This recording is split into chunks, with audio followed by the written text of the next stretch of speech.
Coach Tony Bennett. Start off with questions from Jeff White. You talked the other day about the importance of staying attached, and your guys did so for most of the first half.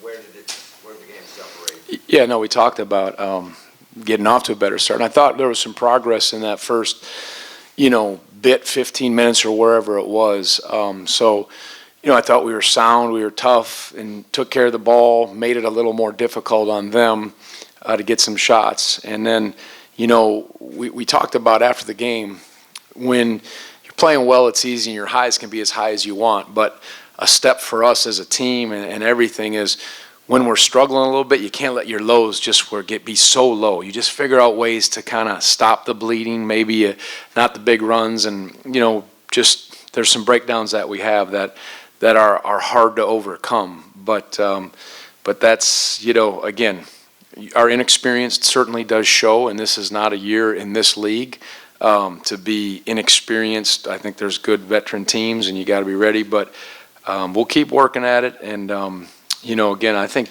NC State they got a tough. They're 1, 2s, and 3s defensively. Really get after you and make it hard. Obviously, I had Casey for a couple of years, but what they've added, and dangerous team for sure with the inside-outside attack, and then I think their defensive tenacity. That's why I like the way we took care of the ball early, and then I think they wore us down a little bit. You talk a lot about the road situation versus how you play at home.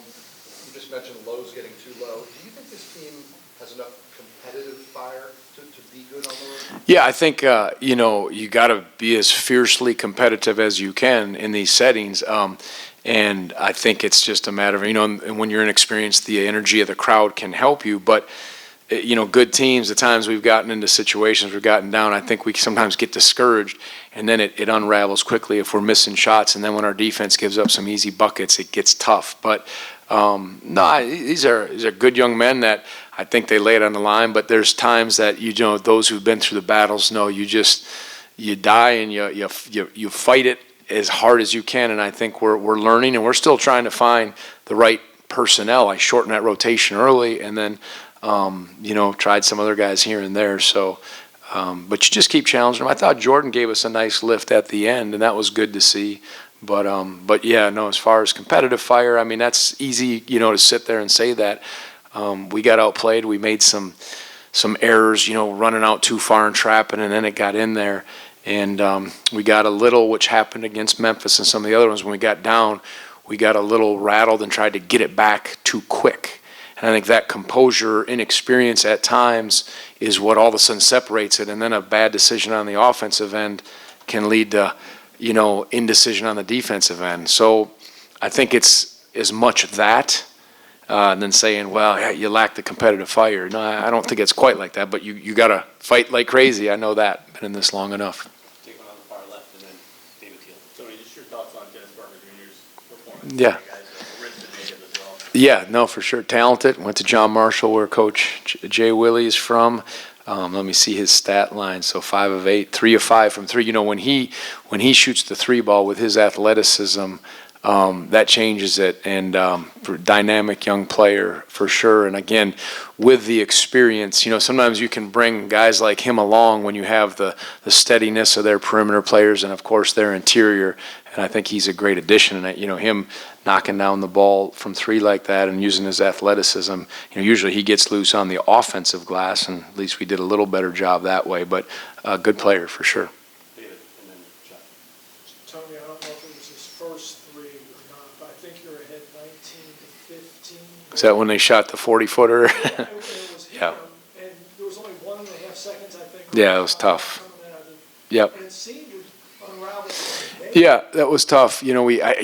Ryan, like, did you bother it? I remember he said, and I thought he's not going to make that, and then all of a sudden but you have to be able to handle that. That's 3 points. But they went, and then there was a breakdown on a post trap, and maybe a turnover, a missed shot, and then it separated, and then even coming out of the half, that's the stuff that's challenging. So, but that was certainly a momentum swing, because I thought our guys had a little bit of the right mindset in terms of how we were playing. Had a good level of, we say you can't be too fast, can't be too slow on offense. You got to move the defense around a little bit, and then sometimes when we get rattled, we either go too quick or we don't take the stuff that's in front of us. So part of that is growing from it, but that was I'm not going to say that. If he went to made that, oh, it'd be a different story. But that you felt the swing, and then, you could see it, you could feel it a little bit because it happened quick. Okay. Jeff, and then State hit 10 three-pointers and appeared to get a lot of good looks. Were you happy with the closeouts and the three-point defense? What do you think, Jeff? Come on. No, I think where they got some, the indecision, on the post trap, we were pretty clear, like, look, if he catches at a certain spot, go, and all of a sudden we go and we put the brakes on, that hurt. I thought we got disconnected on some of our ball screen defense, so we had 2 on the ball, and they're throwing the passes, to the corners, and they obviously knocked them down. So it wasn't just like we were, they just were drawing, kicking, and getting. It was a little more off of post trap breakdowns or a ball screen getting extended out too far, and then they made the plays and hit it some tough shots too with it. But yeah, that's hard. So when they're going to shoot that from 3 with that interior too. take one last or 2 more. Isaac had a rough stretch where it seemed like defenses were on him. He's had a couple of good games in a row now. How important is it for you that he's kind of refound that stroke? Yeah, no, I mean, he's obviously our second most experienced player, and we need, we're not a prolific outside shooting team, so we need it. We need him to, look and, get it the way he has to get it. He's not as natural getting all the way to the rim. He's got a beautiful pull-up, and then if we can get him loose and get rhythm shots and find it, so seeing him do that stuff was good.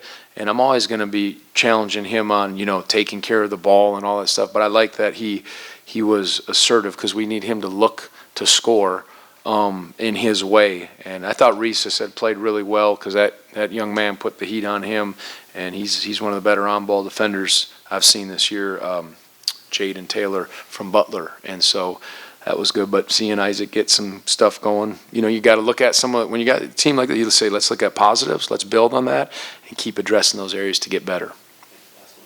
Tony, the indecision you mentioned on post traps, is Yep. that what led to NC State being so effective with skip passes? Yep. Yeah, either we went when it was either too far out, or we weren't supposed to be going and we went, or we were kind of in the middle and, is the guy going or not? We weren't on the same page. And,